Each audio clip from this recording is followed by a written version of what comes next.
Hello again everyone from Tokyo, Japan, and welcome back to Japan Vintage Camera.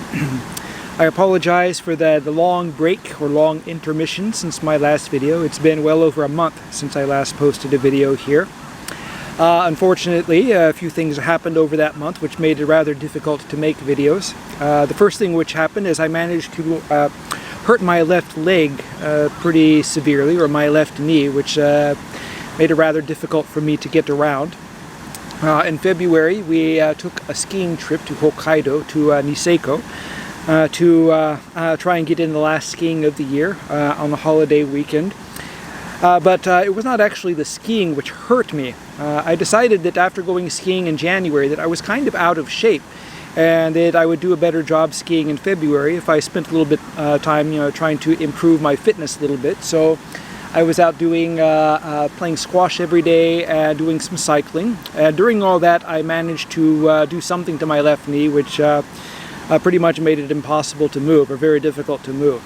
And so we ended up going on the ski trip, but unfortunately, instead of being in shape to actually do any skiing, I ended up not being able to ski at all. And so I kind of just sat around and watched everyone else ski, which isn't exactly a fun thing to do. I suppose it's better than being at home, but it wasn't as much fun as I had been looking forward to having. And in addition to this, it's been quite busy at my online stores. I have been selling a lot of cameras recently, and I have to thank all of you out there who have bought cameras from me for keeping me busy. There's no way I don't have any right to complain about people buying cameras from me. Thank you guys very much. I've gotten pretty much everything shipped out, which I have received in orders, and I'm working quite hard to get the rest of them out. All of you who have ordered cameras from me should be receiving them pretty quickly if you haven't already, and the rest should arrive as of today, March 12th. Other orders which are outstanding should all be delivered sometime next week. So once again, thank you very much. And in addition, of course, to being busy, I have a family here with kids, and and anyone who has small kids will tell you that it's hard to find free time to do a lot of things, especially when it comes to making YouTube videos. So anyway, I'm going to go ahead and get started with the subject of today's video, and this is about a really cool vintage Japanese camera. For those of you who are new to my channel, I sell vintage Japanese cameras in my online stores. I have an online store called JapanVintageCamera.com. I also have an Etsy store, and it is also called Japan Vintage Camera. So if you're interested in buying this camera or another vintage Japanese camera, please visit one of my stores. I'll post links to my stores in the description below the video. So today's video is about a really cool, interesting Japanese camera, one of the most interesting, and it is the Petri Color 35. And I have to send thanks out to my friend Andy, who sent me this camera and a few others. I don't know why you sent me such a nice camera, Andy. Thank you very much. I hope you're watching, and you probably know quite a bit about these cameras already. For those of you who don't, stay tuned. So the Petri Color 35 was introduced in 1968, and it's an amazing camera. It's incredibly well designed, well engineered, well made. It has a fantastic lens, fantastic qualities of material and workmanship. And what is all the most fantastic about it is that it was made by Petri. Now, for those of you who don't know much about Petri, Petri is kind of a consumer grade camera, or maybe something even a little bit less than a consumer grade camera. It was the kind of thing which, the kind of camera which you might get in old comic books of the 1960s. Those places where you sold holiday cards and things and collected enough points to get a camera. You'd probably get something like a Petri camera. These were for sale to U.S. servicemen and things like that who might have had a little bit too much to drink and were out shopping and were sold a Petri camera rather than something better. That's not to say that Petri cameras are junk. A good photographer can take excellent photos with the Petri camera, but we don't normally hold Petri to a very high standard when it comes to quality. But this camera, even Leica would be proud to make a camera which is as good as the Petri Color 35. These cameras, I said, were introduced in 1968, and they were designed to compete against the Rollei 35, which was a camera kind of similar in size and slightly similar in design. but the Petri is a much better camera. It's better engineered, it's easier to use, and probably a better value. I've had a few of the Rolei 35s on the rare occasions I can find one that you know, it has a shutter which doesn't stick and a meter which works.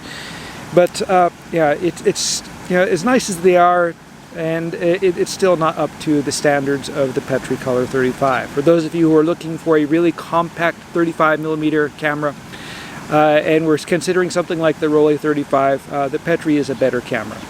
So anyway, let's go ahead and take a look at the features, controls, and functions of the Petri 35, starting on the top here. And luckily, Petri, unlike Rolei, managed to put everything important on the top of the camera. On the left side here, we have the film rewind lever, which folds down conveniently to stay out of the way.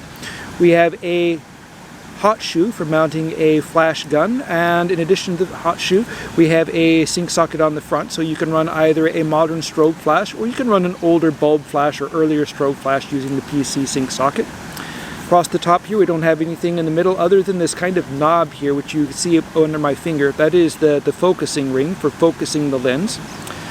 On the right side here, we have the features which kind of set the Color 35 apart from other cameras, and that is the location of the shutter speed ring and the aperture control ring. This is a really amazing design and quite intuitive to use, very easy to look down and just, you know, switch them like that, rather than with other rangefinder cameras where you kind of have to make both of the settings using rings located around the front of the lens.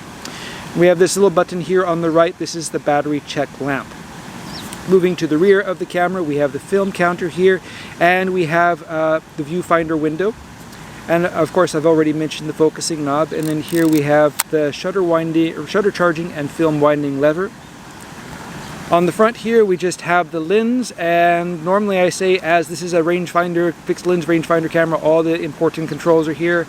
Being this is a Petri Color 35 camera, there are no real controls on the ring itself or the filter assembly, or excuse me, shutter assembly, other than the ring which you turn to set the film speed.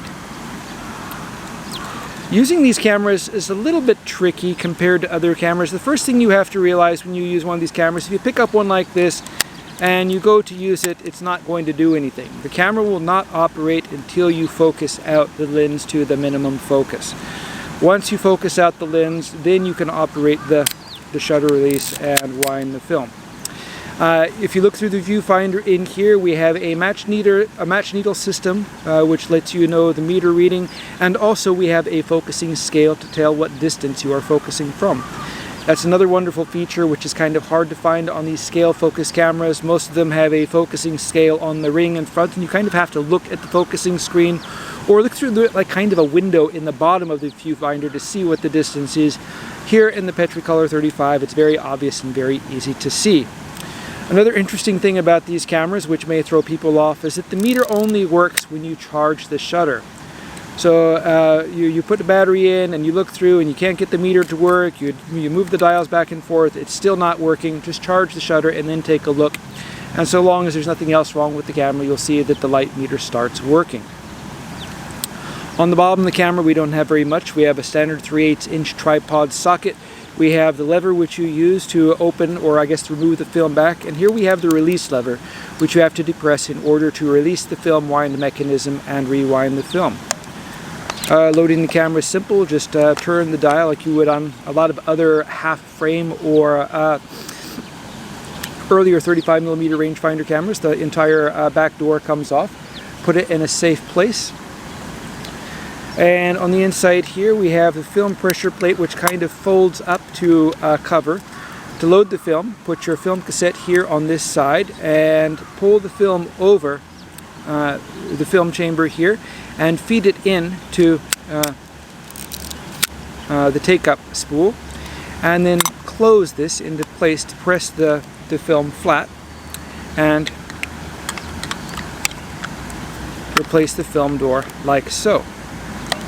A good feature about the Color 35 is that it uses a 1.5 volt battery, so you can use an LR44 battery in here. These are quite easy to find and very cheap. A battery only costs a few cents on Amazon. Once you replace it, simply wind and fire until the number 1 shows up in the film counter window and you are ready to go. So anyway, that's it for my video about the Petri Color 35. I hope you enjoyed it. If you have any questions or comments, feel free to leave them in the comment section below the video. Now that I am kind of more or less back on my feet and not limping so much, I plan to make a few more videos, so if you'd like to see these, please subscribe and stay tuned. If you like the video, go ahead and please like it. If you're interested in buying this camera, once again, or another vintage Japanese camera, please visit one of my online stores. Thank you very much for watching, and I hope you tune in again soon.